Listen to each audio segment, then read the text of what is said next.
leaving it soap, glowing and refresh. Rice flour, 2 tablespoons. Rice flour is a natural exfoliate, improves skin texture and smoothness. Give brightening, controls oily skin. At 2 tablespoons po ng water. At dito nga sa ating gagawin, napakaganda gamitin nito para sa ating balat. Kadalasan gusto rin talaga natin ng makinis, malambot na balat at kapansin-pansin. At dito nga all natural na mas mapoprotektahan nito ang balat natin. At tumutulong na rin tong mag-detoxifying para sa ating mga kutis. At 1 tablespoon po ng aloe vera gel na miniminti nito ang stay hydrated, hindi basta dry ang ating balat. Na pinapanatilihin nitong refreshing ang ating mga balat. Higit sa lahat, napakaganda nito gamitin dahil sa yaman na rin sa antioxidant at naglagay rin po ako ng 1 teaspoon coconut oil. Maiiwasan nito ang pagka-dry skin ng balat natin dahil nilalack of moisture nito. Dahil sa yaman sa nutrients na mas nagbibigay nourishing at malambot makinis sa ating kutis.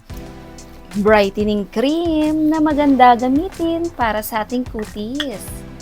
Dahil kahit ako meron nito, hindi nawawalan. Pag nakaka-experience ako ng pagka-dryness, maaligasgas na balat, ito lang ginagamit ko.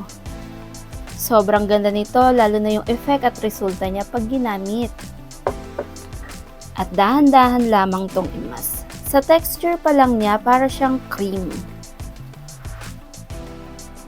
Ang ganda ng pinaka-texture. Magaan sa balat, lalo na pag ina-apply. Maganda gamitin para sa ating mukha hanggang leeg. Pwede rin to kahit sa parte ng ating balat o sa ating katawan. Dahil nagbibigay moisture, brightening, at magiging resulta nito'y makinis, malambot, at kapansin-pansin. Dahil pansin mo yung resulta, talagang bigay kinis, alis pati yung mga maligasgas sa ating balat.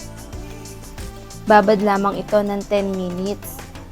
Pagkatapos, dahan-dahan mo lamang siyang i-scrub. At yung lambot niya, magaan sa balat at refreshing. Sobrang glow na rin ang effect nito.